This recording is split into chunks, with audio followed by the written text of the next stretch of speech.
আপনি যেদিন মারা যাবেন, আমি যেদিন মারা যাব, সেদিনও আকাশে সূর্য উঠবে, সেদিনও আকাশে সূর্য ডুববে, পূর্ণিমার রাতে জলজলে চাঁদ উঠবে।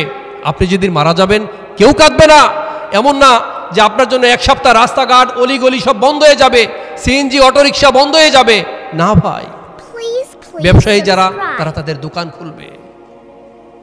আজকে আমি আলোচক এখানে কথা বলছি, ভাই সুযোগ দিয়েছেন, রেকর্ডিং করছে।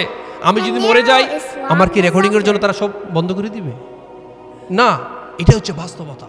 এটা করবে, কেউ আপনার জন্য বসে থাকবে না। আপনাকে যে সবচেয়ে বেশি ভালোবাসে আপনার মা বাবা, হয়তো বা আপনার জন্য একটু কাঁদবে। আরেকজন আবেগী মানুষ যে আপনাকে খুব ভালোবাসে, আপনার স্ত্রী, সে 3 দিন 4 দিন 5 দিন 7 দিন খাবে না, কান্নাকাটি করবে। এই মানুষটাকে যখন তার মা বাবা আত্মীয় স্বজন বোঝাবে যে পৃথিবীতে সবাই বাঁচে না, তোর একটা লাইফ আছে, তোর বয়স কম, সে চলে গিয়েছে, একদিন তুইও চলে যাবি, কিন্তু তোর তো সারা জীবন পড়ে আছে, তোর সংসার আছে, তোকে আবার বিয়ে করতে হবে। তিনি আপনাকে ভুলে 1 সপ্তাহের মধ্যে বা 4 মাস 10 দিনের মধ্যে ভুলে গিয়ে আবার সে আরেকজনের হাত ধরে চলে যায়। পৃথিবীতে ভাই আমরা কেউ থাকতে আসি নাই।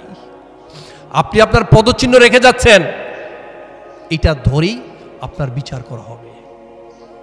আপনি যা করেন, আপনি ভালো করলে পুঙ্খানুপুঙ্খ বিচার হবে, এটা ফিরিয়ে দেওয়া হবে। অ্যাট দ্য সেম টাইম আপনি যখন এতটুকু মানুষকে কষ্ট দেন, বিনা কারণে মানুষকে কষ্ট দেন, ভাই আপনার কষ্টের কারণ যে বা যারাই হোক না কেন, অন্তত কখনো অন্যের কষ্টের কারণ হয়ে দাঁড়াবেন না। পারবেন না ভাই?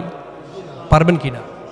আমরা মসজিদে আসি, 5 ওয়াক্ত সালাত আদায় করি, আমরা দান সদাকা করি, এরপরও ভাই আমাদের আচার আচরণ সুন্দর না, আমরা বিনয়ী না, ভিন্ন মতকে শ্রদ্ধা করতে পারি না। আপনি যদি বিশাল বড় জ্ঞানী হয়ে থাকেন, আপনি যদি জ্ঞানের ভারে নুজ্জমান না হতে পারেন, আপনি জ্ঞানী হয়ে থাকলে তো আপনি পরিশীলিত হবেন, আপনি শুদ্ধাচারী হবেন, ভিন্ন মতের প্রতি শ্রদ্ধাশীল হবেন। কারণ আল্লাহ সুবহানাহু ওয়া তাআলা জ্ঞানকে সমুন্নত করেছেন। যে নদীর গভীরতা যত বেশি, সে নদীর বয়ে চলার শব্দ ততই কম। আপনি যত বেশি জ্ঞানী হবেন, তত বিনয়ী হবেন, তত আমলদারি হবেন, তত মানুষের সাথে হেসে কথা বলবেন। সবসময় ভাই জিততে হয় না, সবসময় জিততে হয় না, মাঝে মাঝে মানুষকে জিতিয়ে দিতে হয়। শুধু অন্যে খারাপ, শুধু অন্যের বউ খারাপ, অন্য পিসাব খারাপ, অমুকের সমস্যা, অমুকের সমস্যা, কবরে একটা প্রশ্ন জিজ্ঞেস করবে এগুলো নিয়ে, যে অন্য ঘরের কি সমস্যা বলেন। আপনি আপনার উত্তর দিতে তো আপনি পেরেশানিতে অস্থির হয়ে যাবেন। প্রত্যেকটা মুহূর্তে আপনি যা বলেন তা রেকর্ড করছেন কে? প্রত্যেকটা মুহূর্তে রেকর্ড করছেন। মা ইয়ালফিযু মিন কাউলিন ইল্লা লাদাইহি রাকিবুন আতীদ। আল্লাহ প্রত্যেকটা মানুষের জন্য জাগ্রত প্রহরী নিযুক্ত করে রেখেছেন। প্রত্যেকটা মুহূর্তে তিনি এগুলো লিখছেন, তিনি গ্রহণ করছেন, তিনি এগুলো তুলে ধরবেন একদিন। অন্য এক আয়াতে বলেছেন, কিরামান কাতিবিনা ইয়ালামুনা মা তাফআলুন। All types of your activities are being recorded properly. প্রত্যেকটা মুহূর্তে আপনি যা করছেন, প্রত্যেকটা মুহূর্তে তা সুন্দরভাবে লিখিত হচ্ছে, লিপিবদ্ধ হচ্ছে। প্রত্যেকটা মুহূর্তে আপনি যা করেন, রাতের অন্ধকারে আপনি যা করেন, কাবা ঘরে বসে আপনি যা করেন, মসজিদে বসে আপনি যা করেন, প্রত্যেকটা মুহূর্তে লিখিত হচ্ছে এবং তাই আপনাকে ফিরিয়ে দেওয়া হবে। লাহা মা কাসাবাত ওয়া আলাইহা মাকতাসাবাত। আপনি যা কিছু করেন তাই আপনাকে ফিরিয়ে দেওয়া হবে। কামা তাদিনু তুদানু। যেমন কর্ম তেমন ফল, যা আপনি করবেন তাই আপনাকে ফিরিয়ে দেওয়া হবে। ভাই আমরা অনেকেই জানি এই যে এত কিছু ভিডিও হচ্ছে, এই যে রেকর্ডিং হচ্ছে না, প্রত্যেকে রেকর্ড করছেন, এখানে এত সুন্দর সুন্দর রেকর্ড করছেন। এই রেকর্ডগুলো কি আমি যদি ভুল বলি, আমি যদি ভালো বলি, খারাপ বলি, অন্যকে গালাগালি করি, প্রত্যেকটা কথা এখানে ধরা পড়বে না? না কেটে যাবে? এখানে কিছু মিস হতে পারে, যদি নেটওয়ার্কের সমস্যা হয় বা অনেক সময় রেকর্ডিংয়ে প্রবলেম হয়, অনেক কথা দেখবেন যে কেটে যায়। কিন্তু আল্লাহ যেই কথাগুলো রেকর্ড করবেন এগুলো কি মুছে যাবে? এগুলো মুছে যাবে না। আল্লাহ সুবহানাহু ওয়া তাআলা বলেছেন, আমি মানুষের প্রত্যেকটা কথা রেকর্ড করার জন্যে তার এই যে গ্রীবালগ্ন, এই গ্রীবালগ্নে আমি সেট করে রেখেছি। মানুষের প্রত্যেকের কৃতকর্ম আমি তার গ্রীবালগ্ন, আমি তার এই গ্রীবালগ্নে সেট করেছি।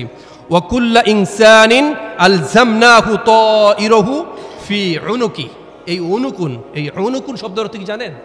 এই যে গলা, এই যে এই গলা, এই গলা শব্দের অর্থ হচ্ছে অনুকুন। মানে এইখানে এই যে গ্রীবালগ্ন, এখানে হচ্ছে আল্লাহর রেকর্ডিং, আল্লাহর যে রেকর্ডিং সেট করে রাখা হয়েছে এখানে, আল্লাহর রেকর্ডিংটা এখানে সেট করে রাখা হয়েছে। এখনও ভাই সময় আছে, আমরা সাবধান হই, আমরা যেন ভুলে না যাই। প্রত্যেকটা মুহূর্তে আল্লাহ আমাদেরকে দেখছেন, আল্লাহ লিখছেন, আল্লাহ তো জানছেনই, পাশাপাশি অতন্ত্র জাগ্রত প্রহরী আমাদের জন্য নিযুক্ত করা আছে। প্রত্যেকটা সেকেন্ডে সেকেন্ডে আপনি যা কিছু করেন তাই আপনার কাছে ফিরিয়ে দেওয়া হবে, whether it's good or bad, প্রত্যেকটা বিষয় আপনার কাছে ফিরিয়ে দেওয়া হবে। সূরা বনী ইসরাইলের 14 নং আয়াতে আল্লাহ সুবহানাহু ওয়া তাআলা আরো সতর্ক করেছেন, ইকরা কিতাবাক, তোমার কিতাব তুমি পড়ো। যে কিতাব আপনার নামে লিখিত হয়েছে, আপনি যে অন্যায় করেছেন, যে পাপ করেছেন, এই যে পড়তে দেওয়া হবে শুধুমাত্র যারা আসলে পাপ করে, অন্যায় করে, তাদের কিতাব তাদেরকে পড়তে দেওয়া হবে। আপনাকে বলবে তুমি পড়ো। কাফা বিনাফসিকাল ইয়াউমা আলাইকা হাসিবা, আজকে তুমি তোমার কিতাব পড়ার জন্য যথেষ্ট। You are very qualified to go through all your recording. এখনো সময় আছে ভাই, এখনো সময় আছে। আমরা সেই বিখ্যাত হাদিসটা যদি শুনি, try to calculate yourself before your final calculation. মরার আগে একবার মরো, নিজের চূড়ান্ত হিসাবের আগে নিজের হিসাবটা একবার নিজে করো না। মৌতু কবলা আংতা মৌতু ও হাসিবু কবলা আংতু হাসাবু। Try to calculate yourself before your final calculation. সম্মানিত হাজিরিন, পৃথিবীতে আপনি থাকতে আসেননি, আপনি চলে যাবেন। আপনার আগে যত শৌর্য বীর্যবান, যত শক্তিশালী মানুষ আছে, যত ধরাকে সরাজ্ঞান করেছে, যত অন্যায় করেছে, যত অত্যাচার করেছে, যত নিরীহ মানুষকে অত্যাচার করেছে, অন্যায় করেছে, জালিমের মতো অন্যায় আচরণ করেছে, তারা পৃথিবীতে কেউ থাকতে পারে নাই। শায়েখ বলেছেন ফেরাউনের কথা, বিভিন্ন ফারাও রাজাদের কথা, থাকতে পেরেছে? আপনার এই গ্রামে সবচেয়ে যে শক্তিশালী যে মানুষটা ছিল, যদি তিনি বেঁচে থাকেন, দেখবেন বয়সের ভারে তিনি নুবজমান হয়ে গিয়েছেন, নিজের হিসাবটা নিজে করতে পারেন না। একবার দুইবার চারবার ওয়াশরুমে গেলে তার নাম পরিচয় ভুলে যায়, তাই না ভাই? আপনি পৃথিবীতে থাকতে আসেন নাই।